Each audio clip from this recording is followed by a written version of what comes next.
विशाल प्रशांत जी हमारे बीच में मौजूद हैं, बीजेपी के विधायक हैं। कृपया मंच पर आ जाएं। विशाल जी से गुजारिश है कि कृपया मंच पर आ जाएं। तरारी के विधायक हैं भारतीय जनता पार्टी के। विशाल जी से गुजारिश है कि कृपया आप स्थान ग्रहण करें और बस तुरंत बिना समय गंवाए एक बार जोरदार ताली हो जाए इनके लिए। बिना वक्त गंवाए हम अगले सत्र की अब शुरुआत करने जा रहे हैं, अगला सेशन। तो विशाल जी, बहुत स्वागत है आपका जी मीडिया के इस कार्यक्रम में। धन्यवाद। तो ये हमारा कार्यक्रम है अब की बार किसकी सरकार। विशाल जी को क्या लगता है? बिल्कुल एनडीए की सरकार आने वाली है, क्योंकि विपक्ष के पास कोई मुद्दा ही नहीं रह गया। जितने भी मुद्दे उन्होंने उठाए थे, वो जो हमारी तैयारियां ऑलरेडी पहले से थी, उन्हीं चीज़ों को वो उठा रहे थे। और हमारी माननीय नीतीश कुमार जी की सरकार, हमारी प्रधानमंत्री जी की सरकार, जो आप देख रहे हैं कैबिनेट में जिस तरह से हम लोग जैसे कैबिनेट में चीज़ों को पारित कर रहे हैं, तो विपक्ष के पास कोई ऐसा मुद्दा ही नहीं है कि वो चुनाव में जा पाए। तो हमें लग रहा है बिल्कुल कि ये इस बार फिर से एनडीए की सरकार आने वाली है। लेकिन विशाल जी, आपको तो पूरा 5 साल मिला नहीं, बहुत कम समय आपको मिला, तो ऐसे पब्लिक ने तो बहुत सारी डिमांड रखी होगी, क्या पूरा कर दिया आपने?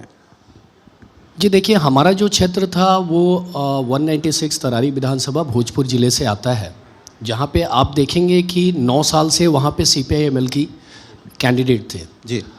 उनका एजेंडा विकास होता ही नहीं है। उससे पहले भी हमें 5 साल मिला था। उस 5 सालों में हमने काफ़ी विकास किया। माननीय नीतीश कुमार जी की सरकार उस वक्त भी थी। उसके बाद हमें फिर 9 महीने मिले, तो हमने चुनाव में एक नारा दिया था। वो नारा था 9 वर्ष बनाम 9 महीने। 9 महीने।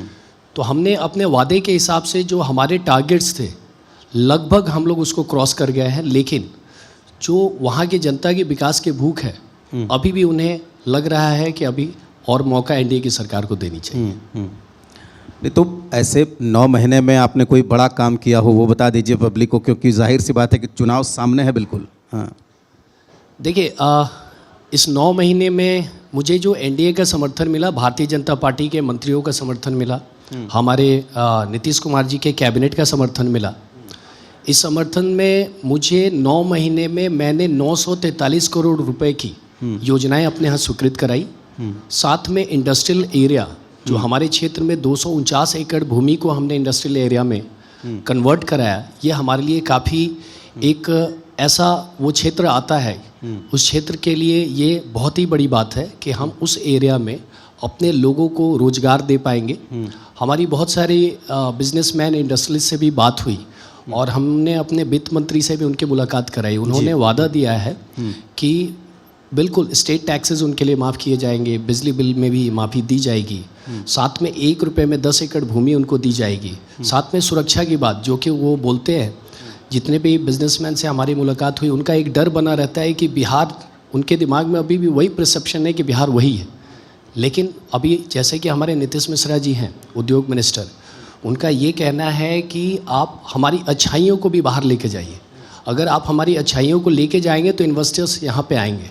तो हमारा पूरा प्रयास है कि आने वाले 5 साल के अंदर हम वहाँ पे ऐसा उद्योग स्थापित करें कि हमारे जितने भी युवा भाई और बेरोजगार लोग हैं, उनको अपने घर में अगर रोजगार मिलेगा तो ये हमारे लिए बहुत अच्छी बात होगी।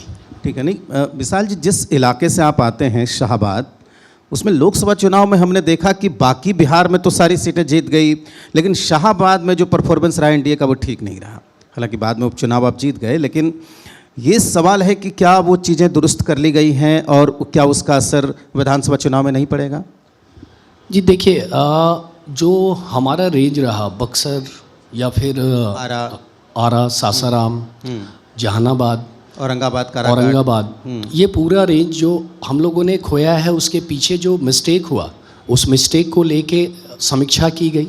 उस समीक्षाओं में जो चीज़ें सामने आई हैं, उसको हम लोगों ने इतनी अच्छी तरीके से पैक किया है कि जो भी हमसे छोटी बहुत भूल हुई थी, कार्यकर्ता हमारे रुष्ट थे, उन लोगों ने अच्छे से ध्यान नहीं दिया था, तो इन सब चीज़ों को हम लोगों ने ठीक कर लिया है।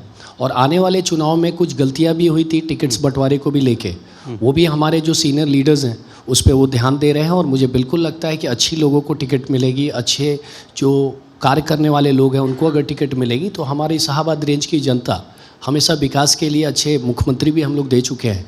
तो अच्छे लोगों को चुन के जरूर भेजेगी और वो हम। तो क्या कहें, जैसे उसके बाद हमने देखा कि रामगढ़ में विधानसभा का उपचुनाव हुआ, वहाँ विपक्ष हारा, आरजेडी की हार हुई, या फिर आप अपनी सीट से जीत कर आए, जो वो भी सिटिंग सीट हुआ करती थी। तो क्या वो मेरा सवाल यही था कि क्या वो भरपाई हो चुकी है जो आपको लोकसभा चुनाव में जितना बड़ा डेंट लगा था शाहाबाद के इलाके में? हमारी भरपाई हम ये नहीं कह सकते कि भरपाई हो गई है। ये भरपाई तो लोकसभा के चुनाव में हमें नुकसान हुआ था, वो भरपाई हम विधानसभा के चुनाव से नहीं कर सकते हैं। हाँ, लेकिन जो कमियां थी हमारी, जिस पे समीक्षा हमारी की गई कि हमने शाहाबाद रेंज में जो भी नुकसान हुए थे सीटों के, वो किस कारण से हुए थे, वो कारण की समीक्षा हो गई है और उसको भरपाई आगे आने वाले लोकसभा चुनाव में आप देखेंगे कि हम सबसे बेहतर उस साइड से लेके आएंगे। ठीक है, आप युवा हैं विशाल जी, और युवाओं की बात सब करते हैं। ये कहा जाता है कि बिना युवाओं के कोई चुनाव कोई जीत नहीं सकता, और ये यूथ फैक्टर जो है वो कितना प्रभावी रहेगा इस चुनाव में, और कौन कौन से मुद्दे, क्योंकि नौकरी रोजगार पिछले चुनाव में हमने देखा था सबसे बड़ा मुद्दा था। देखिए, युवाओं की बात तो सब करते हैं, युवाओं का साथ सब लेते हैं, लेकिन युवाओं को जो भागीदारी चाहिए, मैं उस भागीदारी की बात करना चाहता हूँ। आज हमारे देश की आबादी अगर हम देखें तो 22% अप्रॉक्स युवा की आबादी 25 ईयर से लेके 40 ईयर तक की है।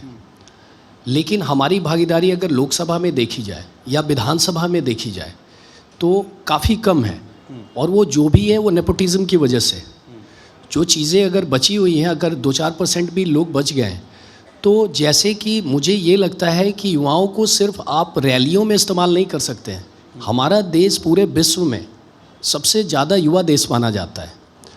उस स्थिति से अगर युवाओं की भी भागीदारी, मैं तो, ये मेरा पर्सनल है, ये कोई पार्टी फैक्टर नहीं है, ये मेरा पर्सनल सोच है कि बिहार का सबसे युवा विधायक होने के नाते मेरा ये फैक्टर है कि क्या 22% हमारी आबादी है, हमारे 22% आबादी के हिसाब से क्या ये हिस्सेदारी सारी पार्टियों को नहीं फिक्स करनी चाहिए, ताकि युवाओं की भागीदारी अगर रहेगी तो मुझे लगता है हमारा देश युवा है और हमारी चीज़ें भी थोड़ी तेज़ होंगी, थोड़ी फास्ट होंगी।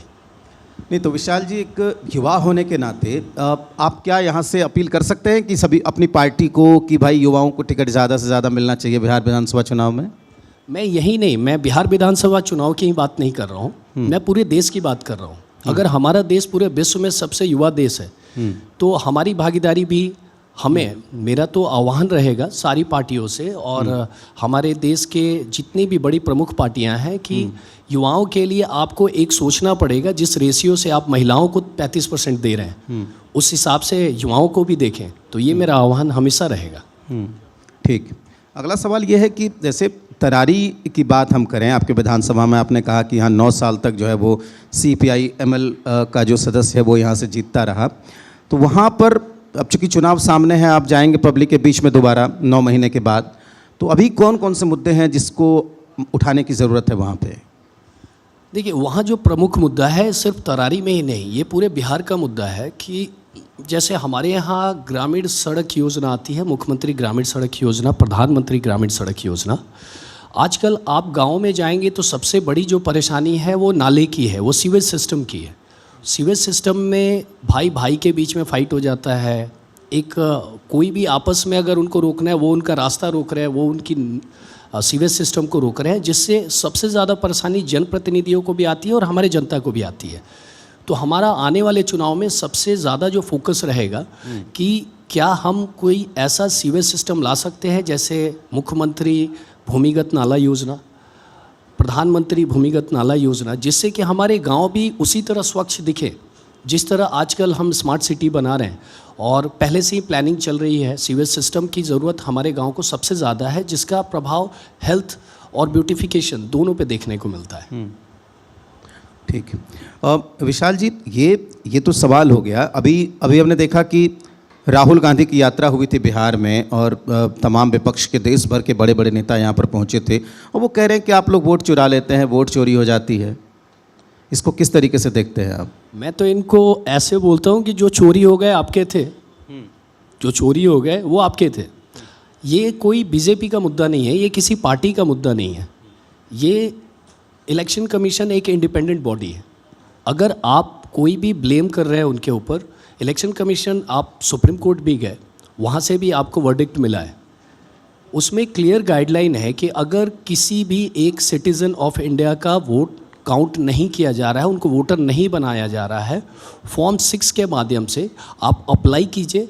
अगर उसमें रिजेक्शंस आते हैं तो रिजेक्शंस में क्लाउज दिए जाते हैं कि वाई रिजेक्टेड, आपके पास कौन से डॉक्यूमेंट नहीं है। तो ये चीज़ें तो क्लियर गाइडलाइन है। अगर आप बोलिए कि बांग्लादेश को लाके सिटीज़न बना दो, पाकिस्तान को लाके सिटीज़न बना दो, श्रीलंका को लाके सिटीज़न बना दो, तो ये तो कोई बात नहीं हुई। तो मुझे लगता है, जैसा कि मैंने बताया, कि विपक्ष के पास मुद्दा ही नहीं है, तो उन्हें कोई ना कोई एक मुद्दा चाहिए जो सबको टच कर रहा है। ऐसा यार बिल्कुल बिहार में इलेक्शंस है तो बिहार के इलेक्शंस को टच कर रहा है, तो उनको एक कुछ भी चाहिए था तो उन्होंने ये मुद्दा उठाया। मेरे हिसाब से ये कोई मुद्दा ही नहीं है। ठीक है, चलिए।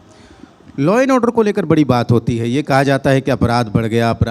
पटना में भी कई कारोबारी की हत्याएं हो गई दिन में, और अलग अलग इलाके से भी इस तरह की खबरें सामने आई। तो ये उस पर विपक्ष ने बड़ा सवाल खड़े किए। तो इसको लॉ एंड ऑर्डर का मुद्दा, चूँकि ये कहा जाता था कि नीतीश कुमार के शासन में जो है वो लॉ एंड ऑर्डर उनकी यूएसपी है, तो उसको आप किस तरीके से देख रहे हैं लॉ एंड ऑर्डर के मुद्दे को आने वाले चुनाव में? देखिए, law and order is administrative and govern by home minister of Bihar, और वो हमारे माननीय मुख्यमंत्री जी हैं। आपने देखा होगा कि जिस हिसाब से भी चाहे जो भी घटनाएं हुई हो, वो कोई घटनाएं ऐसा नहीं है कोई एक ग्रुप एक एरिया को लीड कर रहा है। इट्स लाइक आपस की दुश्मनी है, किसी ने किसी को कुछ कर दिया। लेकिन उस टाइम ये देखा जाता है कि in what time, in which time हम लोगों ने कार्रवाई करी, हमारे गवर्नमेंट ने कितनी जल्दी उसकी कार्रवाई करी, और क्या सबके सब पकड़े गए? सबके सब आज के डेट में जेल में हैं, उनके ऊपर स्पीडी ट्रायल्स चल रहे हैं, हमारे पास एविडेंसेस हैं, हम उनको जो भी लॉ हमारी बोलती है उसके हिसाब से उनको सज़ा मिल रही है। तो घटनाएं होती रहती हैं। कौन सा ऐसा विकसित देश है जहाँ घटनाएं नहीं होती? लेकिन द टाइम, द फैक्टर कि कितनी देर में हमारी पुलिस कार्रवाई करती है।